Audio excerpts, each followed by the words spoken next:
No, dámy a páni, už je to 5 mesiacov, čo vlastním a lietam s DJ Neo.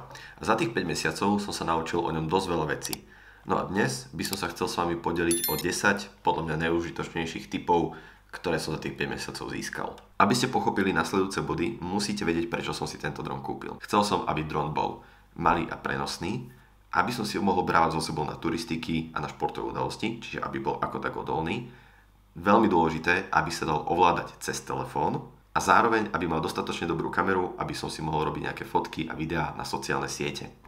Prvý bod, batéria. Predtým, než som tento dron kúpil, netušil som, akú bude mať letovú dobu.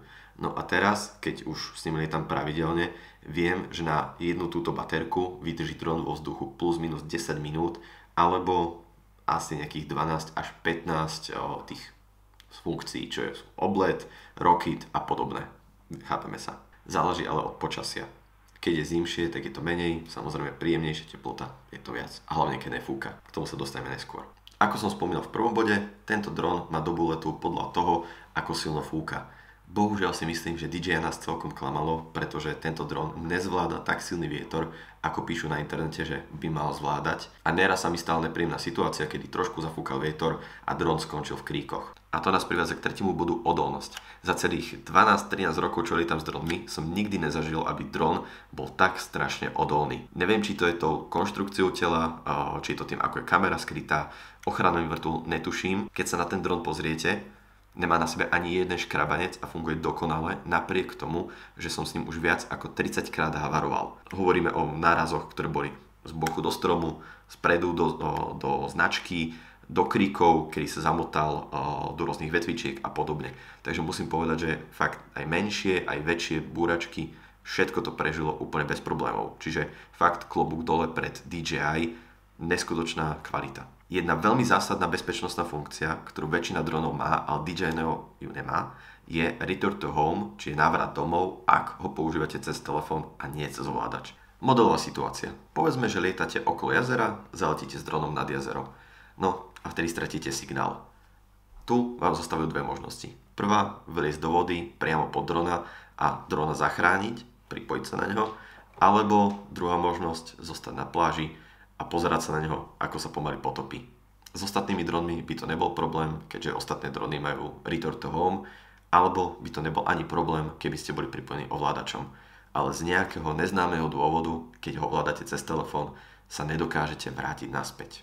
Nerozumiem prečo. A to, že stratíte signál, sa môže stať veľmi rýchlo. Z môjho merania za absolútne najlepších podmienok spojenie medzi dronom a telefónom prestáva fungovať po 50 metroch.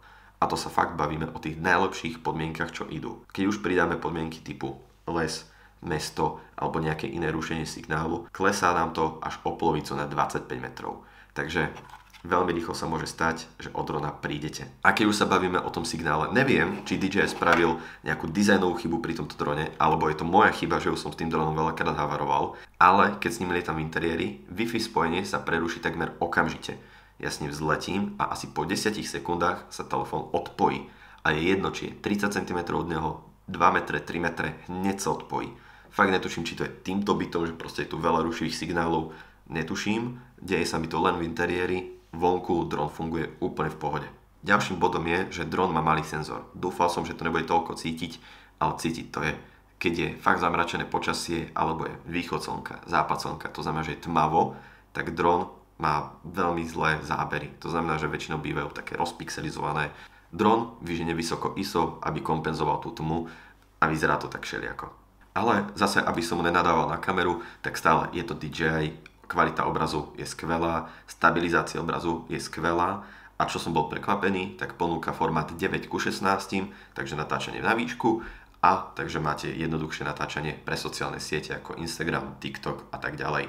Bohužiaľ sa stále jedná o digitálny orez, čiže dron natáča v klasickom formáte 16:9, len potom, keď to aj vyexportovávate, tak to oreže na 9:16, čiže neotočí svoju kameru, tak ako napríklad Mini 4. A posledný bod, klobúk dole pred DJI a umelou inteligenciou, ktorú do toho dávajú. Keď som ho dal do sledovacieho režimu, dron ma nikdy nestratil. Či som ho bral na turistiku, alebo som ho bral na nejakú bežeckú súťaž, alebo čokoľvek, nikdy ma nestratil a keď som mu náhodou zmizol z obrazu, tak hneď ma našiel a dokázal ma trackovať ďalej. Čiže fakt klobúk dole. No a po tých 5 mesiacoch kúpil by som si dron znovu? Pravdepodobne áno. Čakal som, že ten dron mi nahradí môj Mini 4 alebo R2, prípadne Nano Plus, čiže budem si ho môcť brávať na nejaké turistické výlety, prípadne si ho budem môcť brávať na natáčanie nejakých udalostí a tak ďalej. Bohužiaľ, tento dron tam ešte úplne nie je. Ale je to skvelý dron na natáčanie športových udalostí, čiže keď natáčate sami seba, je to super pre začiatočníkov, keďže ten samotný dron stojí 200 € a jediné, čo potrebujete, je vlastne už len telefón. A zároveň je to skvelé pre nenáročných používateľov, pretože, čo musím povedať, že to DJI spravilo fakt skvelé, umožňuje vám veľmi veľké použitie. Môžete ho používať s telefónom, môžete ho používať s ovládačom, môžete ho používať ako FPV dron. Čiže táto jedna malá sranda vám stačí a môžete si vyskúšať vlastne všetko, čo DJI ponúka a potom sa rozhodnete, že ktorým smerom sa chcete uberať.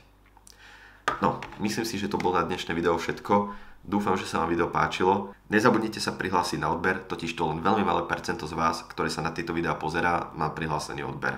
Mne to veľmi pomôže, vás to nič nestojí. No a my sa budeme vidieť pri ďalšom videu. Tak sa majte a čaute.